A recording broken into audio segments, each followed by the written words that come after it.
Hi, I'm Bennett Smith. Alex Allen. I'm Juliana Mariano. And I'm Matt Dwyer. And we're going to be presenting on political development in South and Central Asia.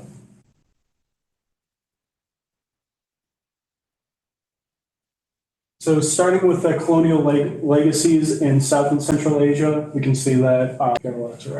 Starting on the left, we have Tajikistan. As you can see in the background, Tajikistan was a cultural or a colonial project of the Russian Empire. And so they were annexed by the Russian Empire in 1864, and they were held by the Russian state until 1920, at which point the Russian state fell apart and reformed into the Soviet Union, which Tajikistan joined until 1991. And then we could go to the next slide to talk more about it if you like. So yeah, moving on to India, down here, Britain took control of India through the East India Company in 1858. And then they were part of the British Empire until India established independence in 1947. In Bangladesh, they were originally part of the greater region of Bengal. And so basically that included India, Pakistan, and Bangladesh. And once the British annexed them and they were no longer under colonial rule, they were actually West Pakistan, and they split from East Pakistan, now establishing in 1971 as its own country, Bangladesh. And Afghanistan was annexed by the British Empire in the early 19th century, which led to kind of a series of three Anglo-Afghan wars until 1921, when the country was able to achieve full independence. The British invaded the country because they wanted a buffer between the Russian Empire and its colony in India.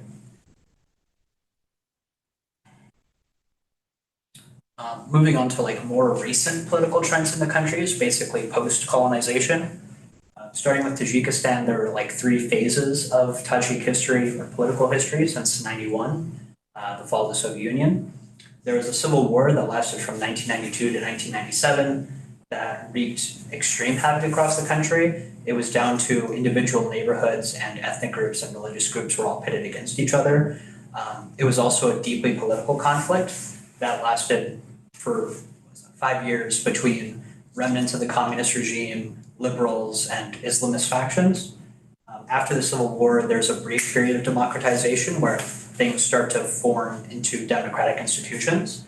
But after 1999, the existing president, whose name is Rahman, consolidates power in 1999, and he's held power ever since in what is effectively a total dictatorship.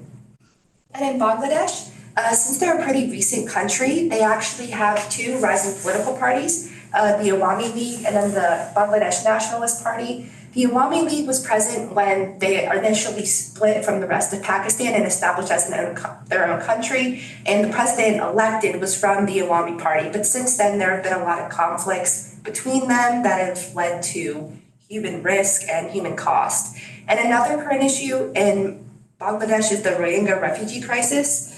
In 2017, they fled from Myanmar because they were going to be taxed for seeing their neighbor or going out on the street, leaving their house. And so they fled, and they're currently within Bangladesh's borders within camps.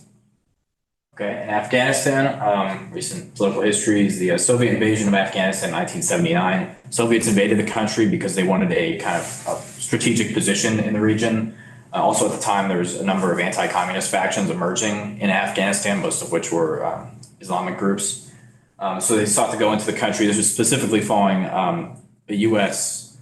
and some improvements in U.S.-Pakistan relationships with some of the military agreements. So Afghanistan felt they really needed to get a strategic position in the region.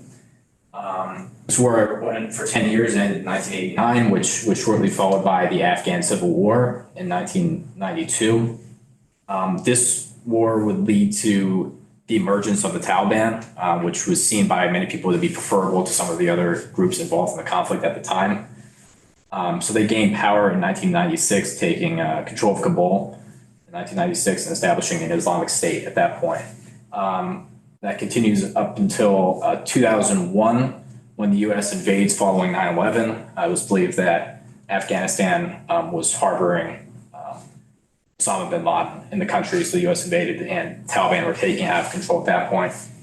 The U.S. stayed in the country for up until 2021 when they left the country after failed attempts at kind of trying to develop and modernize the nation, which quickly resulted in the Taliban takeover, which is where we're at today, and conditions there aren't improving. And then in India, ever since they established independence from Britain, they've been a democracy. And for most of their history, their politics have been led by the National Congress Party, which is a political party that has mostly advocated socialist policies and secularization.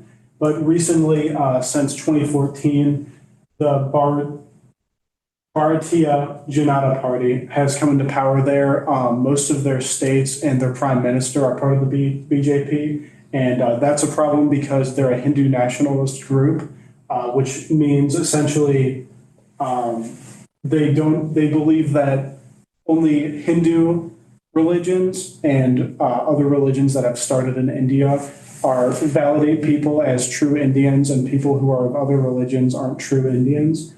So particularly that targets Muslims, and because so much of their political institutions, their parliament and their prime minister are led by this party, it's led to a lot of anti-Muslim policies being created and a general centralization of power away from states. So recent trends in the region have been focused on primarily the recession of democracy and conflict. And so we wanted to take a look at the Freedom Index in our region. So you can see all of our countries are in here, and I included a key. So yellow means that they are partly free. You can see this includes India and Bangladesh. Purple is not free, which includes Tajikistan and Afghanistan. And then green, you can see a little bit up here, that country is free on our index. But looking at the index right now, basically this looks at different political and civic rights that different countries may have. So it basically rates them how easy is it for them to vote. Do they feel threatened to vote for a specific political party? Any of these things that are negative bring the score down. And then the more things they do correct, they can receive a higher score for. So you can see here, Bangladesh and India are higher. Bangladesh still has a 26-point difference, but they're partly free, while Afghanistan and Tajikistan have the same score and they're below 10. So the higher the score, the more free the people are.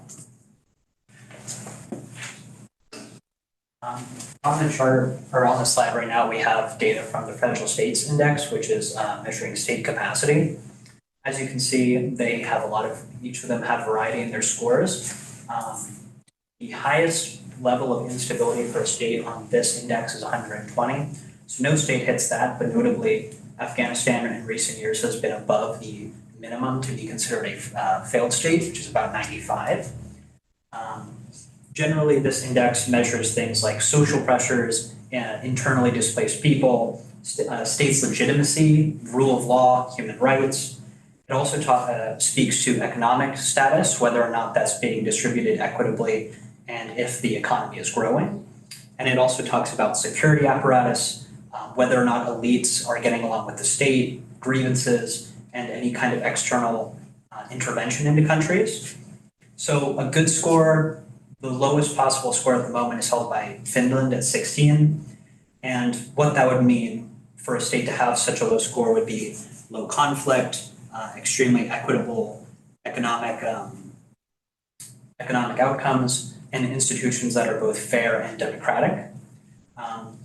All the states are at varying levels of reaching that, Afghanistan being the lowest, but this gives you a sense of how capable a state is of carrying out policies and whether or not that state is operating and stable in its operations. Okay, now looking at the state corruption index in South and Central Asia, you can see, so this index kind of ranks countries on the presence of corruption in those countries. The lower the score means the worse the corruption is in the country. The higher the score, the better it is. It also ranks the countries, every country on Earth. So as we can see, we have Tajikistan. Tajikistan it's 150 out of 180. Corruption is pretty bad.